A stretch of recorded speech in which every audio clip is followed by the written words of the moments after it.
That was a fun little jaunt through hyperspace to travel backwards in time for a little bit. I'm not going to talk about what that was all about. We'll let our listeners just kind of add two and two and see how that works. So, how's it going, Mel? It's going good. How are you?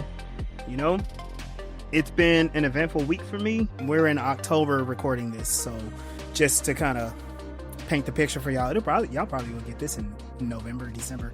But yeah, I'm having fun because this is Back to the Future Day, October 21st. Oh yeah. Yep, is when Marty went back in time and changed time. It was pretty interesting, pretty fun. And then also this month they're going to be showing a bunch of classic movies at Screenland. Of course, Back to the Future. I think they're showing Beetlejuice, and I think next month they're going to be showing Spider-Man. I'm not 100% sure, but I'm going to check those out. How's it going, Sunday? Everything is awesome. Yeah. So, with today's episode, we're looking at Season 5, Episode 6, Strange Relations. And while this title is a little bit on the nose, it does make a little sense. I'll just give you my impression.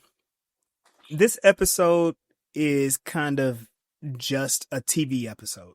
They are setting up a lot of different things, and we're getting to know Captain Lochley a little bit better. But there's some things that are happening in the background that makes me wonder, are we about to say goodbye to certain characters? Because there's like 2 to 3 conversations that are being had, and it makes me feel like they're really trying to wind this down, and it makes me sad. So this is last season, right? Yeah, this is the last season. Of course, we have our good old buddy, old pal, Michael Garibaldi, not doing his job. In fact, actually what happens to Garibaldi in this episode is kind of satisfying. It is a little satisfying. So we'll have a little fun with that. He kind of does the opposite of his job, doesn't he? Like, he kind of makes issues worse. Yeah, kind of. And I know y'all had a couple of questions off the air, and I'm going to try to bring those up. But let's go ahead and jump into it. We finally have the confrontation. Delenn is talking with Captain Lochley, and she's talking about she knows why Sheridan picked her to be the captain of Babylon 5. I guess if you were a viewer back in the 90s, you'd be like, uh-oh, it's about to go down. It's about to go down. Can one of y'all describe to me what exactly happened in this scene? Absolutely. You have the intuition of one female colliding into the orbit of the ex of your current partner. And the ex is, kind of on guard because it would be nice. Like, if she were brought up to speed and, was given a heads up on, the cat's out of the bag. Because if you and your, let me put this together. So if the captain and the president are keeping their romantic past a secret, once that secret is no longer a secret, it would be nice for the president to let the captain know, hey, she knows, so that the next time I get confronted by her, I'm not caught off guard.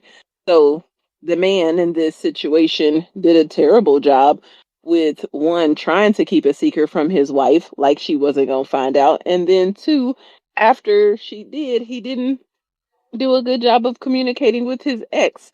And so thankfully, Delenn, the evolved being that she is, didn't lead with jealousy, scorn, or toxicity, which I am thankful for. Yeah, because that could have went all the way left if she was on some petty Betty shit. And the whole scene just became nothing at all, really. And Delenn, being who she is, she just handled it very cordially. And so that whole potential whatever just goes away. And honestly, bravo on the show. We don't need that sort of conflict going on to distract people. People fighting over exes. This doesn't need to be a love triangle TV show. No. We got too many other triangles going on. Yeah, right. But it's also like Delenn doesn't really have a reason to be upset because she does have the man that she wants. So why be mad that she used to be with him? Yeah. But also, I guess she like she said, I need some time to digest this. Those aren't her exact words, but she did. Like when you get shocked with some information, you gotta sit with it. And her race loves to meditate. Yeah. Yep. That's what To she answer did. your question, why should she be upset? Because you are not like keeping me informed. You're allowing me to be surprised by something that if it's not a big deal, the fuck ain't you tell me then? Lack of But communication. that's with their relationship for him to do his job. Yeah. Other than the fact that she's a diplomat. Like if I'm dating someone and let's say I was teaching and one of the parents came to the school and talked to me about I don't know something with the kids and it turns out that the parent was a ex of my current boyfriend. Do I need to go and tell him, yeah, I talked to your ex. His kid spilled food on his clothes, and I had to change his clothes. Yeah. I'm just gonna go. I don't think I got the parallel. Can you run that back? Like he's just doing his job. Like he had to hire somebody. Like he had to talk to some. He hired someone he knew. He hired someone that was on the other side. There just happens to be someone that he dated before. I'm like, if he had hired anybody else, if he hired someone he never knew out of a stack of applicants, did he need to tell her? Or does he just need to tell her just because they used to be married? Yes. And not because of anything other than the fact that me and you are in a relationship. I've married you for crying out loud. Hello. And the last thing I want is to be caught in some kind of compromise situation with one of your exes. Right. If we are in a working environment together, a diplomat with the president, and now that water has been muddled by our romantic connection, which is one of the reasons that they try to discourage people who work together from becoming romantically entangled with one another. You're going to bring in an old relationship that for whatever reason, and just like in this situation, something happened between them, got you acting funny, and now I don't know why my husband is acting a little sideways. And if I had already known that your ex is around, then maybe I could understand a little better, empathize, and maybe even help you, as opposed to like trying to figure it out, feeling betrayed, and then having to go do my shadow work to deal with the triggers that you done pulled up inside of me on some bullshit you just could have communicated before that hoe got here. And then it wouldn't have been no big deal. So while all that's going on, hanging out around the corner, eavesdropping, is Garibaldi. And I was so irritated with the eavesdropping. Maybe because I got a little current trauma around being eavesdropped on. But like, yo, mind your business before you end up getting your feelings hurt. That is just a warning to people out here who stick in their ears where they don't belong. See, Garibaldi got more than his ears hurt, and we'll talk about that later on. Facts. All right, so we then see Zach. He informs Lando that his ship has arrived, and Lando is reflecting on being the Emperor and how the Emperor right now is doing bad. He's about to die, and when he dies, then Lando's going to become the Emperor, and he's like, "Oh yeah, you'll be the first Emperor Lando Malari." He's like, "Nope, the second." Oh, there's more. There's been more. Yes, there was one more. He also ended very badly too. So Lando is kind of like lamenting the fact that he's about to become emperor because the only thing that ever happens to these emperors, they get murdered.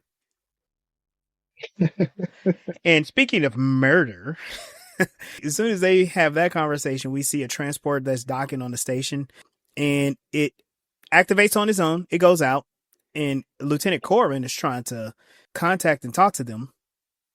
It ignores his commands and then it crashes into the docking wall and explodes.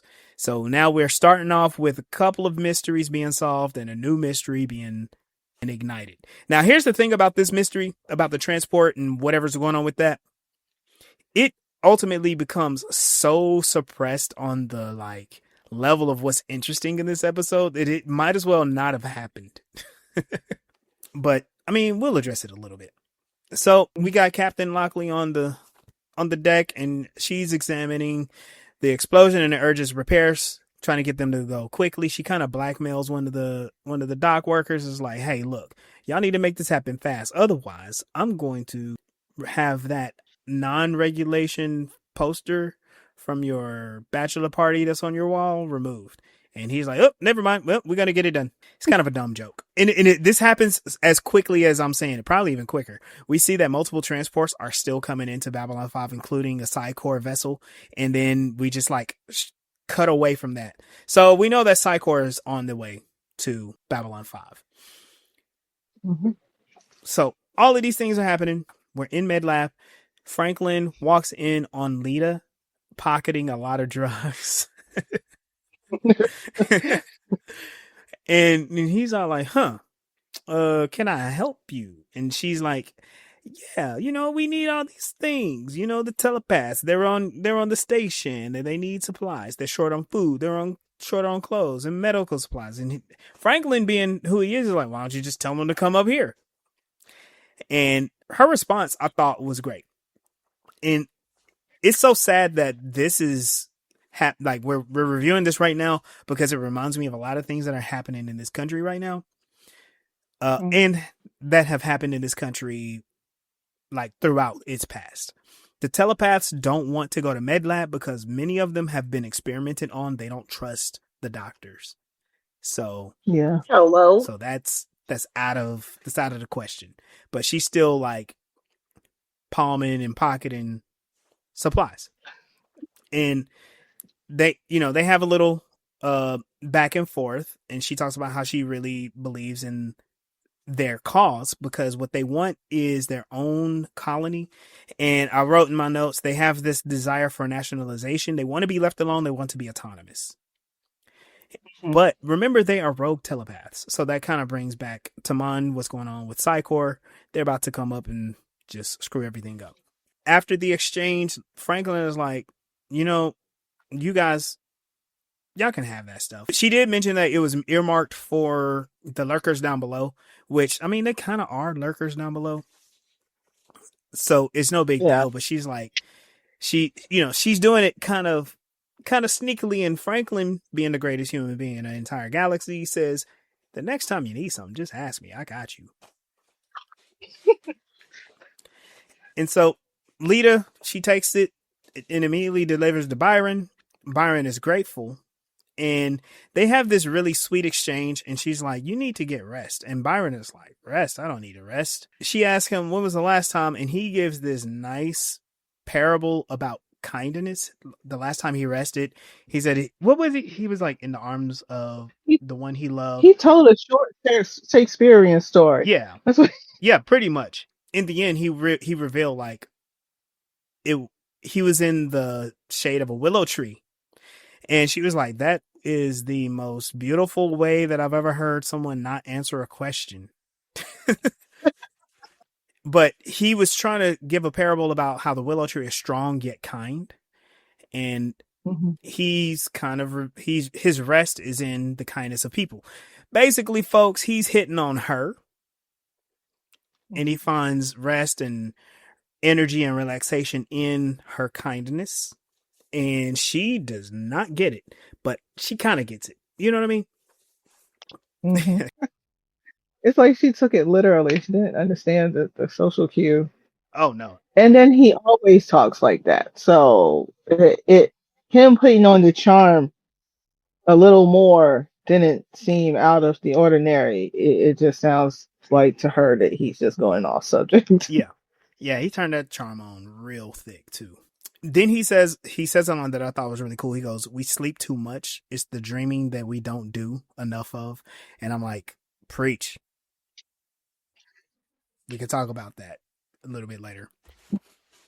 That encounter was interrupted as the telepaths begin to sense the arrival of Psychor, and it's the Psychor Bloodhound unit. So they're like, oh crap, we gotta We got to get ourselves ready to go because they're coming after us. And this includes our friend Mr. Bester.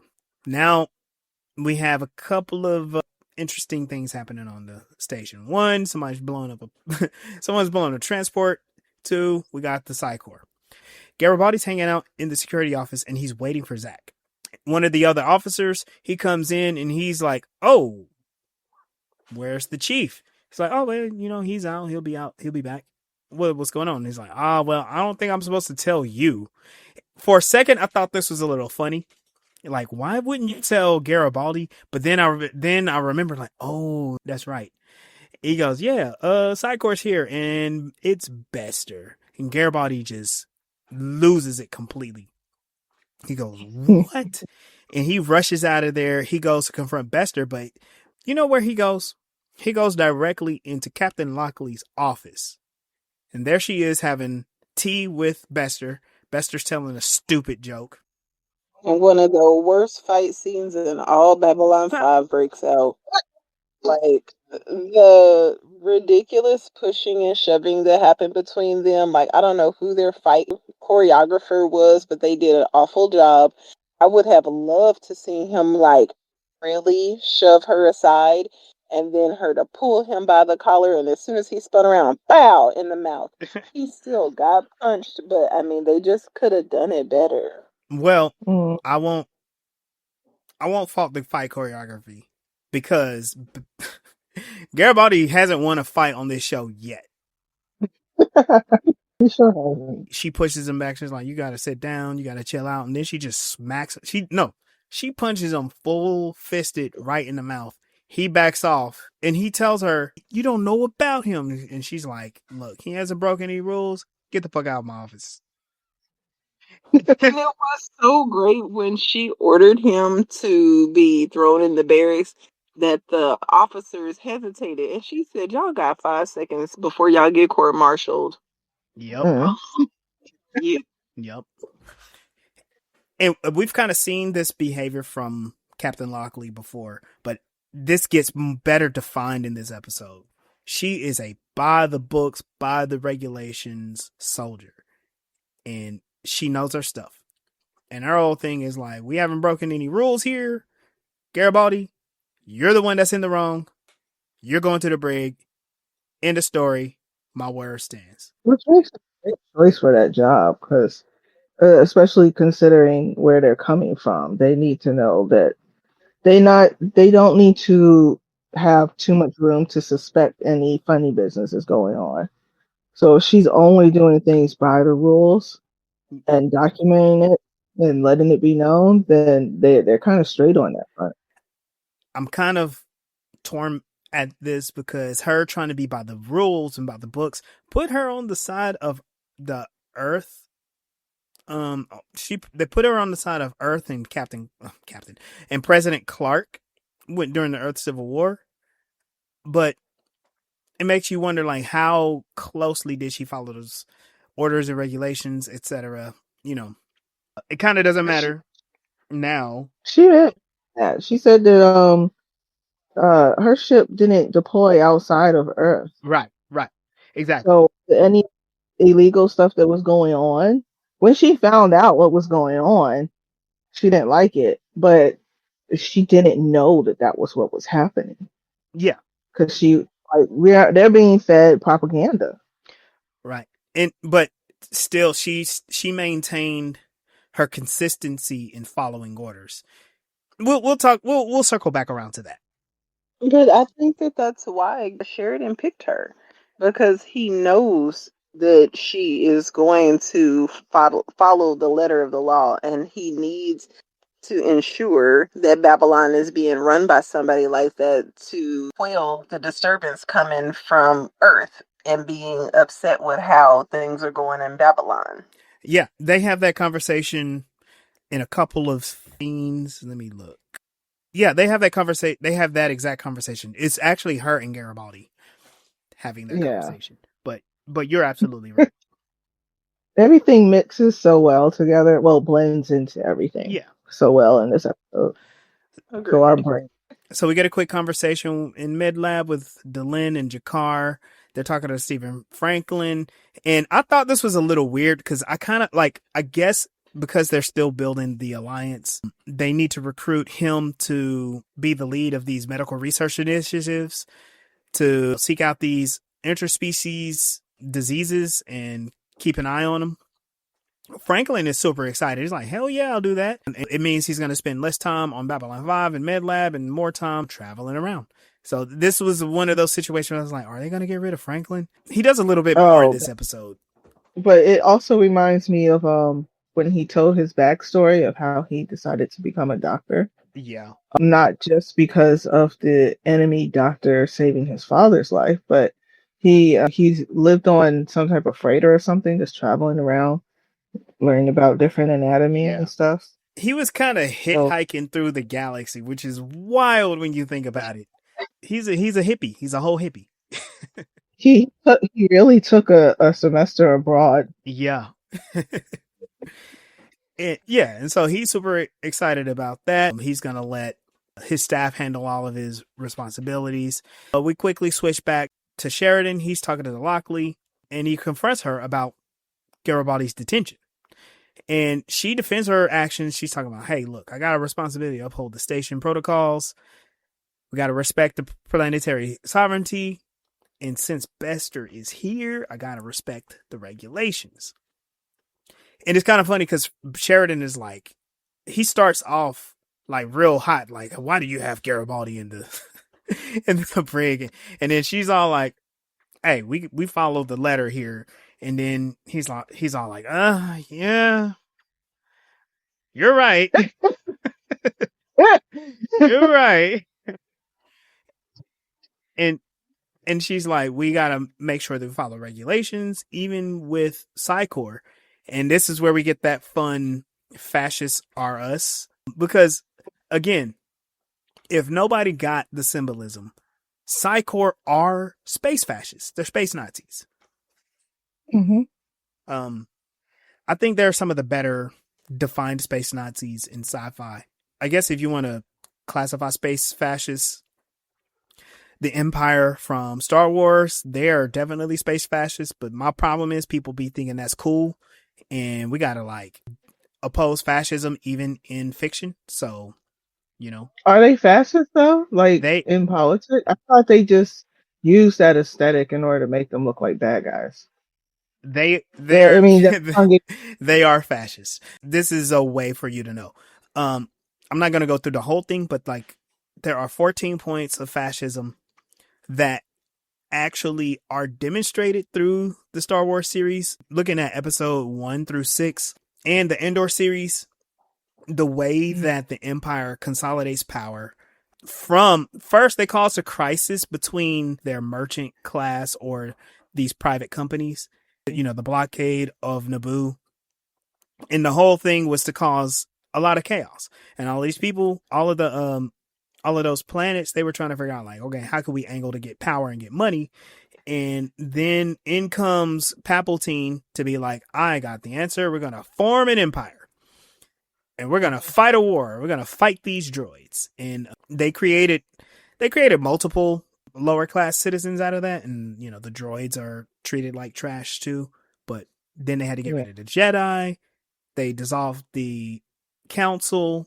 They got rid of the Republic and they collapsed it all into the Empire. They made it a police state, a galactic police state, which is wild. So those are a couple of things. And then it ultimately... I'm getting Empire mixed up with the Sith. Right. That's what I'm getting. Yeah, the Sith are not necessarily fascist, but they will use fascism. Yeah. Well, depends on which Sith. They're individuals. Yeah. So yeah, it kind of depends. Yeah, very much. Yeah. All right. So space Nazis. So Sheridan, he acknowledges the position that Lochley is in, and he basically insists like, okay, look, the rogue telepaths, they cannot be apprehended by Bester. And that Lochley has to find a way to make sure that happens. And this is where he talks about like he's caught in a web of his good intentions. And that is wild when you think about it, because Sheridan being the Messiah character that he was. He defeated death. He defeated the old ones. He made the Vorlons run. He got rid of the shadows. And he can't protect a band of humans who have telepathy. Mm-hmm. And it's because he did all of this stuff with autocratic power. He promised them that they could stay there. He was the president of the Alliance and not the captain of the station. So he doesn't have to deal with any blowback from Earthforce. But now he's kind of caught because Lochley is like, no, we got to follow the rules. And it kind of makes me think of like how sometimes people put these certain figures on pedestals. They might do some heroic stuff in their movements, but then when it comes to them governing, they realize like the rules work against them and they can't just do whatever they want to do. They gotta be bureaucrats. They have to work the system, and the system stifles the ability to do the right thing. So I just wanted to like highlight that part because Sheridan is dealing with it and now he's putting it all on Lochley to figure it out. This is what I wrote. Both Sheridan and Lochley are attempting to act on Earth's principles, and these are the principles of the state of the Earthforce. And even though Sheridan acted on empathy and humanitarian concern, those things seem to be absent of whatever the principles and the rules or whatever are for Earthforce. Hence, that's why Psychor is there, and they're like, "Hey, we gotta cage these people," which is weird. I know that obviously Earth has a certain perspective on things, but they've before given refuge to other people on other planets. Yeah, but remember, Earth doesn't like telepaths. They don't like human telepaths. They're second-class Right. citizens, and this is them gearing up for the Earth telepath war. Like, it's so funny because I keep wanting to think of X-Men, Friends of Humanity, and kind of like those human first organizations. They're like, okay, mutants are the next evolution. In this one, telepaths are the next evolution. They will replace us. We got to suppress them. That's what's going on here. Mm-hmm. So they're only staying with humans for storyline reasons. Oh, yeah. Yep. It's like they could go down to the planet's surface. They can probably go to Minbar. They'd probably be safe there. They could go to Narn. Probably not the best place to go, but they'd probably be welcome there. Yeah, they would be welcome to Narn. They probably don't want to go. And Lando is the emperor of the Centauri. He could let them live there. Oh, they don't like that. They have nobody likes the Centauri. They don't have any. Nobody likes the Centauri. If it's the Centauri or Vester, it's Lando or Ew. Well, let me not say that out. Lando is trying to look good, so at least if it feeds his ego, I don't know what I'm saying. Yeah, Lando is he's gonna be the new leader of a decaying society. This dude is on a death march with his whole society. It's gonna be wild. Speaking of death march of the Centauri. So outside of the station, the Centauri Royal Transport departs. And despite delays, they tried to make sure that everything was cool. It goes off and then it soon explodes right before it jumps to hyperspace. And now we got 2 transports destroyed. And this is looking hella suspicious. Zach, he reports this to Lochley, that a bomb was discovered on the ship and it was connected to the navigation system. So as soon as they were about to jump and went off, Lochley is like, oh, they're probably kind of trying to kill Malari. Because he's supposed to leave Babylon 5 and go back to Centauri Prime. Zach, he asks questions about Garibaldi, like, hey, when are you going to release him from the detention? And she's like, I ain't letting this dude go. Bro is a problem. And it's about time somebody like me did something about him. Which I was satisfied with watching her punch him in the mouth, but now she's letting him cool off in the brig. And Zach is like, well, so how long are you going to keep him in there? And as he's asking the question, she's reading her reports, and she's like, hey, this status report, someone accessed information that they weren't supposed to. Whose information they access? They access my file. Who accessed my file? It was Garibaldi.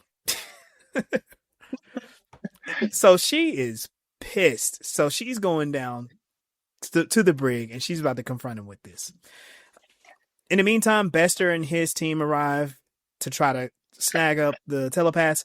Lita intercepts them and she is blocking them so they can't read any of the other telepaths. And it's an extremely intense exchange. These are the Bloodhound Gang. Wasn't that a 70s show? The Bloodhound Gang. Anyway. The Bloodhound Gang is I know of a band called the Bloodhound Gang. I felt like it was a TV show too. It was like an educational TV show as well. Anyway. Oh.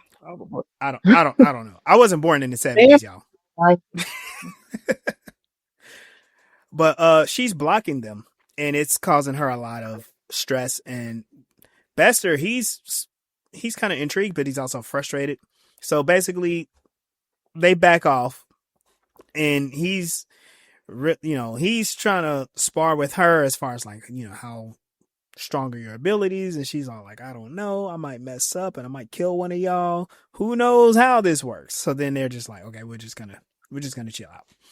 After Bester leaves, Lita reaches out to Gordon and talks about their strategy to deal with the Bloodhound, the Bloodhound Gang. And she's like, y'all need to spread out across the station so we can keep y'all safe. And this is a big challenge for them because, I mean, we've seen these telepaths. They're varying degrees of strength, but they're not the best at like taking care of themselves sometimes, Mm-hmm. In the detention center, this is where we have the great confrontation between Garibaldi and Captain Lochley. And I think this is hilarious. She confronts him and asking questions about his distrust towards her, which that's the thing. Garibaldi, he doesn't trust anybody, right? Remember when he first met Sheridan, he was like, I don't know you.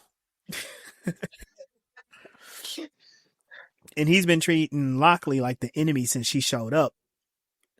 And Garibaldi, he first asked the question about like her relationship with Bester.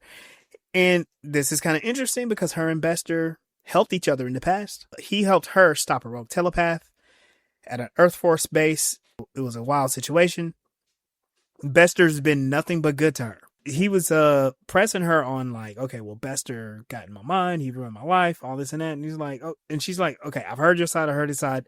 Nothing, there's nothing I can do about that. I got your reports. We have to follow the rules. Then Garibaldi starts pressing her about why Sheridan picked her to be the captain of the station. And she just like, okay, you want to know so bad? Here it is. We used to be married. That's it. Apparently. I hated that. It's like you just told Delenn, keep this on the low, and now you unbuttoning your lips, even though it is her business to tell her what she wants. But Garibaldi, of all people, he ain't done nothing to earn my confidence, I think it's my confidence, and to tell him anything about what's going on with me. Mind your business. Right. And here's the thing. All right, so she tells the story. They fell in love. They got married.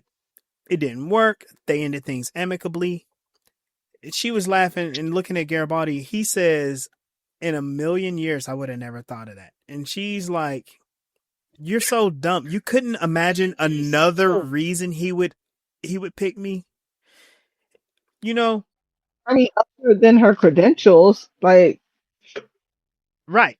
Which would have been the obvious thing. No, I mean, I'm sorry. Not pick her, but Garibaldi couldn't imagine another reason for them holding a secret from him. Right? Oh. Which, yeah, and Garibaldi proved it. Like, yeah, in millionaires, and I never would have thought of that. Which, okay, Garibaldi sucks at his job, but also they didn't work. Like, nobody could see them to being together, so it's kind of like, all right. And Nobody but the other women picking it out very easily. It was easy as an audience member to see.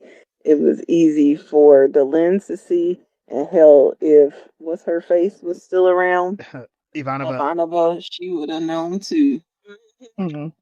Well, that's because Michael does not have emotional intelligence. That took emotional intelligence. He has street. No, I don't even want to say that because many times he got stabbed in the back. But Hello. what his intelligence is not.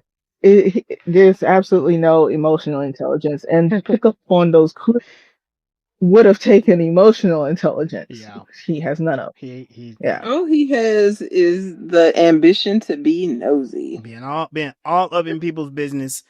And for what? What will it do? Nothing. There's nothing that will happen here. Nothing. He learned a useless fact. Right. And it also reminds me of how like people will say that first impressions last the longest and well that someone's first impression is what they think of them or that people don't change, which are two very false things to say because people do change. Yeah. Like time pass.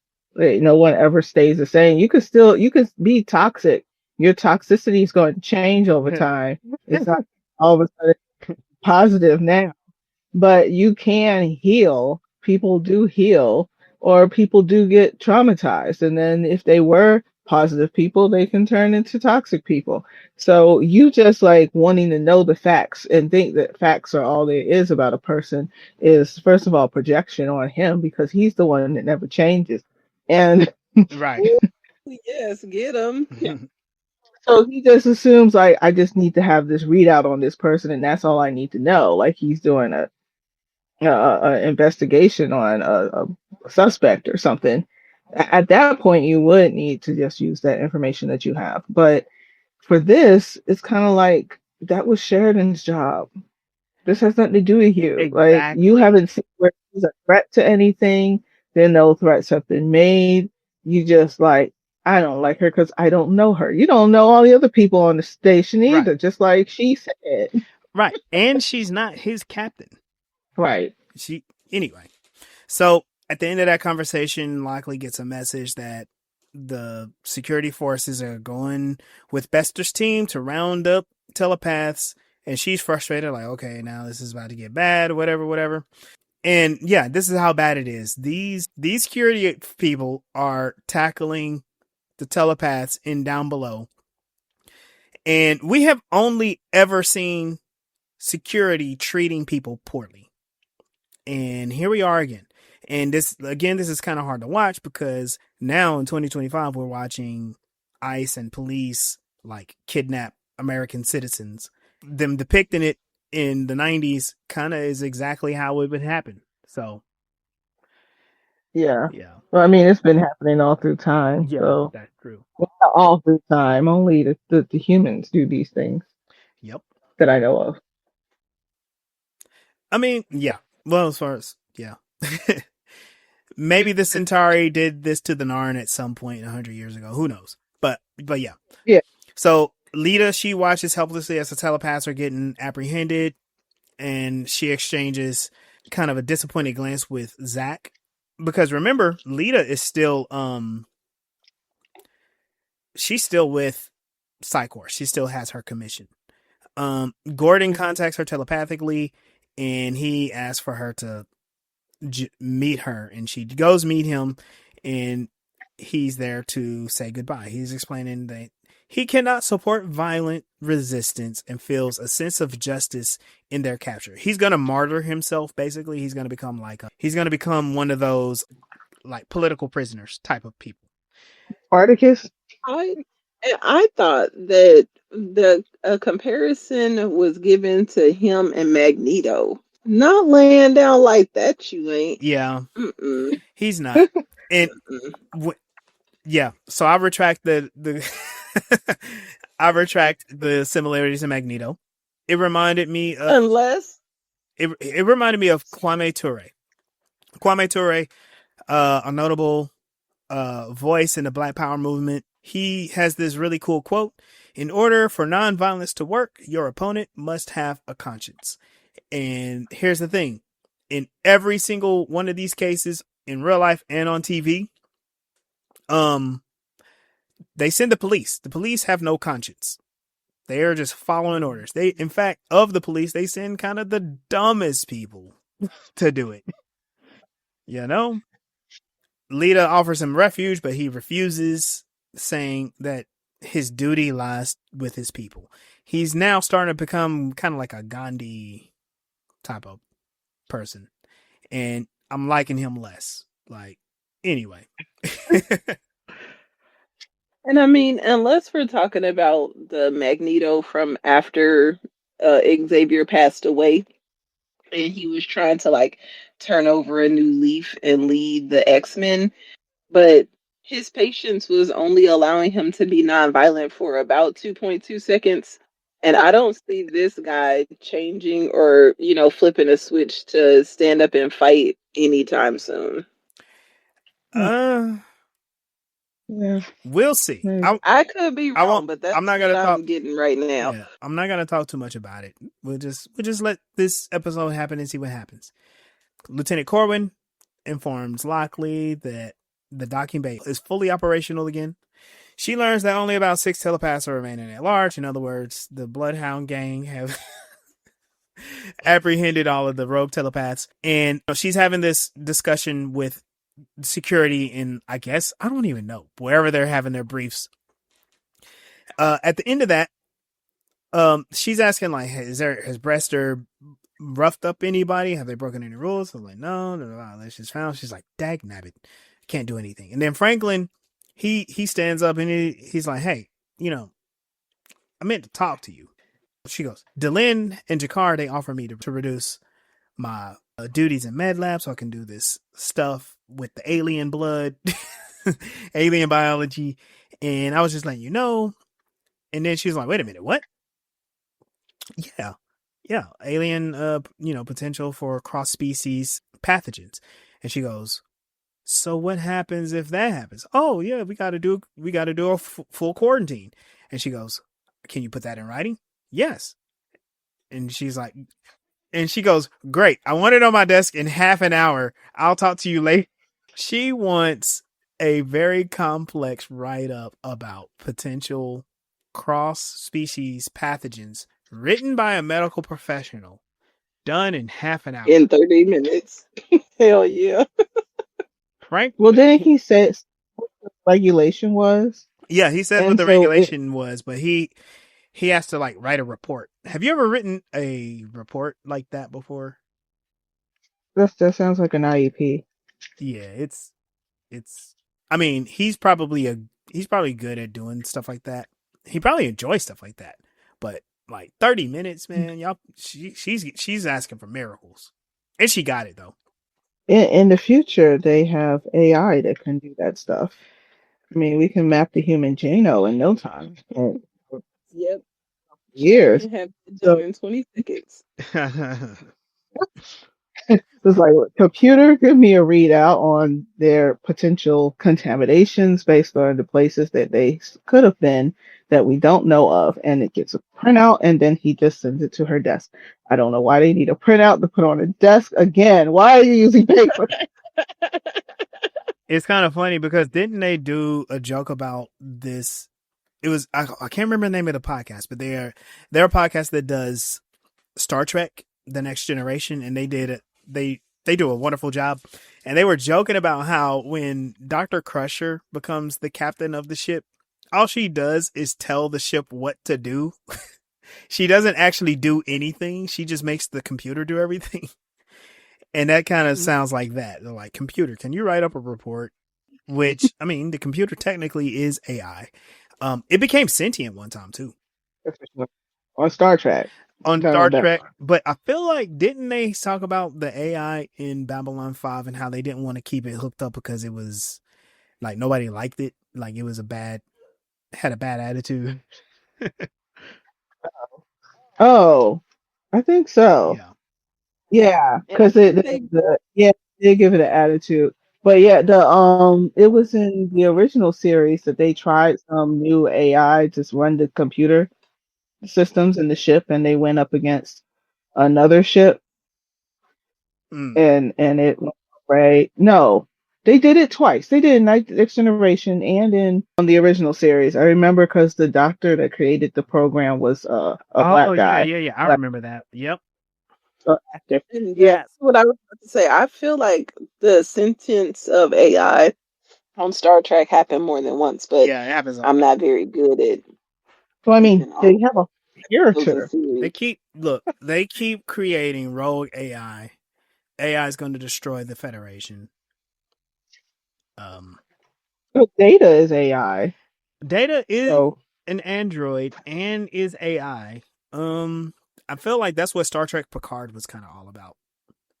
All right, let's get back Yeah, on but task. I We're almost done don't here. think that AI is going to destroy anything. That is a projection from humans that keep destroying shit and think just because y'all done fucked up some shit, that AI would too. yeah. True. I agree with you. All right, away from AI. Back. So, Lockley comes up with an idea, and this is where I'm pointing out, like, okay, here's another captain of Babylon 5 maliciously following regulations to usurp the orders of Earthforce, in this case, Psychor. So we got the two Psychor bloodhounds. They locate and capture Gordon. They got him arrested. He's all sad. Delenn and Jakar, they talk about the dangers to Lando, and I thought this part was it was funny because it was obvious, but Andreas is such a wonderful actor. They were talking about, like, okay, look, we're trying to get this alliance going. Everywhere we look, it seems that Lando is in trouble. And Jakar's like, yeah, that's got me concerned. And Delenn just kind of looks at him and he goes, yeah, he should walk around with a bodyguard. And she's just like, yeah. She, and Jakar's like, it should be someone we really trust. And Delenn is like, yeah. And it should be. And then he's like, no, not me. And I'm kind of feeling Jakar on this because, look, Delenn is enlightened and all that stuff, but this is just stupid because the Narn were oppressed by the Centauri. It's not a good look to have a Narn serving the Centauri Emperor. That's bad. Well, especially since the Minbari tried to wipe out all of humanity, and now you are married to a human. Uh, I mean, because Cause that's how. Oh, it was in the past. Like she lived that. yeah, but it was like 10 years ago, too. Uh, these are recent past situations. Um,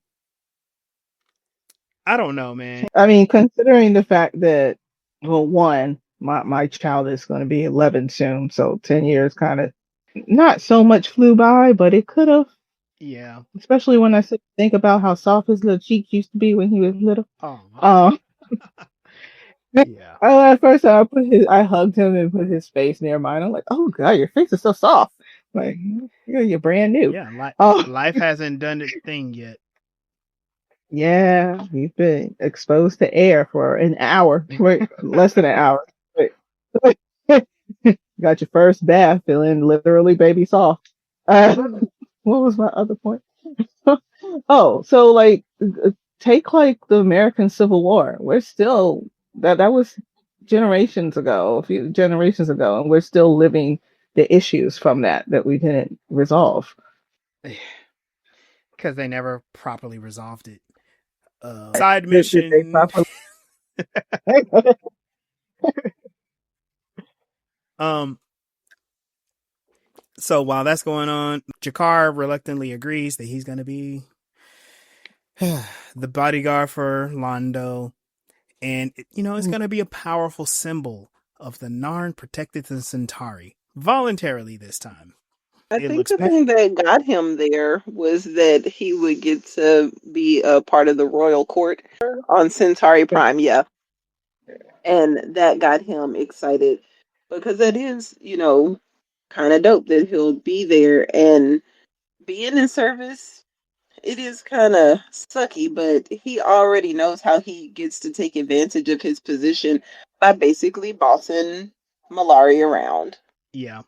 But he also kind of gets to boss around the other Centauri in the court too, because he's in charge of his safety. Like the Secret Service can tell people around them what to do, so he'll be barking orders or instructions to Centauri. we have to remember that the Centauri court is full of snakes, liars, and backstabbers. So, I mean, Jakar can hold his own He there, might even get to kill one. or or Yeah. more. Like remember, they made the Narn work for them because they said that they're stronger and more durable, and so the Centauri are inadvertently uh, calling themselves weak. Sound familiar? Yep. Yep. Side mission. Side mission. Okay. All right. Lockley confronts Bester and the security officers and is like, oh, can't take the telepaths. They need a full medical workup. Regulations requires 60-day quarantine. Sorry. And Bester's like, are you sure? She's like, yeah, they've been all over the sector. They could have gotten all kinds of gross diseases. My hands are tied. I'm sorry. We just gotta follow regulations. And Bester's all pissed off because he's trying to figure out, like, what is happening? What is happening right Like, now? bitch, are you for real? And so he's like, okay, look, I'm going to go. But as soon as they're done, you got to hand them over and you can't let them leave this station. And then he like calls up his gang and they leave. Captain Lockley reaffirms to Gordon, like, okay, look, I'm keeping my word. I wanted to keep you here, but I got to turn you over when the time is out. I bought y'all 60 days at best. We got to figure something out until then. We kind of have a Lockley saves the day thing, but it is so, it's not satisfying because she ain't done enough. But again, they're trying to work within the system. You know what I mean? Within the bureaucracy, which never works. Right. So, a new Centauri transport arrives. It's going to take Malaria away. Delenn escorts him and confirms that Jakar has accepted the role as his bodyguard. Lando and Jakar awkwardly negotiate seating arrangements. Basically, it sounds like they're like about to get on a airplane. Like, I want the aisle seat, and you know, if I don't get the aisle seat, I'm gonna get space sick. Which I don't know what any of that means for these people. And Jakar's bantering back and forth. I'll just make sure that we have an air sick bag. You know, blah blah blah. I feel like that is also a shot at George H.W. Bush, who threw up on a diplomat during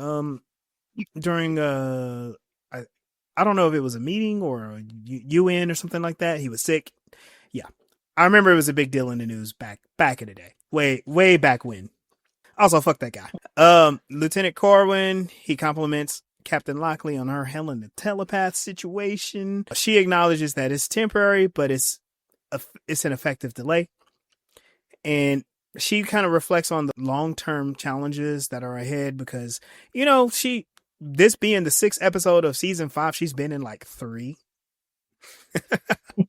So this is kind of her really becoming the captain. And she's like, you know, I know this is going to be challenging me moving forth. I gotta be creative with this, but for the life of me, I feel like I have this nagging feeling that I'm forgetting something. And then it occurs to her, like, oh God, Garibaldi. Yeah. Dude has been in the brig the entire time. Probably like, what, a whole day by now? That's okay. Oh yeah, absolutely. So she finally contacts security to have him released. You can hear him in the background yelling at them. Whatever, Garibaldi, you might need a couple more minutes to cool off in there. We then see Lita is entering the quarantine room with the free telepaths, and they are singing a song, and it's all sappy, a little culty, but they're having the "We Are the World" moment, you know. And then she takes off her Psycor badge and discards it. And this symbolizes her finally leaving that world and joining the cause of the telepaths who are looking for freedom. And that ends the show. I find that part really interesting because I know that she said that she believes in them, but she's been like doing this stuff on her own for a little bit. And even when she was working with the Vorlon, she was isolated. So her joining a cause is a really big deal. And her leaving one cult to be in another cult kind of makes sense too. Yep. It's a pattern. Oh no. Yeah, if you don't heal from the first one, you'll end up going into another. Like I said, this is kind of like there's nothing very spectacular about the show. There are some quotes that stand out, but more than anything, this is a TV show. It does what Babylon 5 does. There's no space battle this time. Just a couple ships blow up by themselves.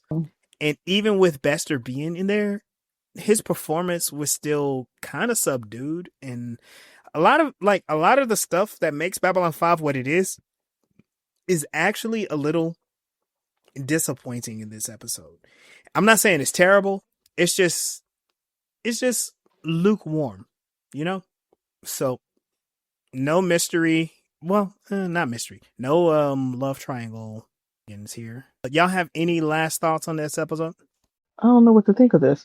We saw a lot of things that happen in real life that's happening right now. And Garibaldi has no emotional intelligence. We already knew. He's just nosy. I just like to see him getting punched in his nosy mouth. How about you mind your business? And I also like seeing Bester and his cronies getting smacked around telepathically. That was great. And women knowing how to regulate their emotions, because what Delenn was going through was kind of jacked up, and she's able to hold it together, and so is the captain. Not allowing her past romantic entanglements get in the way of her doing her job. She be, crossing her I's and dotting her T's like nobody's business. And I know I said that backward. I'm complete. Let's get on out of here. Thank y'all for joining us for this edition of Voices in Hyperspace. You can catch us on our Facebook to continue the conversation. And be sure to join us on our YouTube. Like, share, follow, and leave your comments. I'm Legendary Black Lion. You can find me on Instagram and TikTok at Legendary Black Lion. Yeah, y'all can join me. Keep the conversation going. I'm Mel Asylum. You can find me at melsrebellion.com, and you can find me on TikTok, especially on Saturdays at 6 Eastern Standard. I will probably be live. And you can go on Amazon and find my book, Unrooting the System. Hey y'all, this is Sunday. You can find me at a poker table.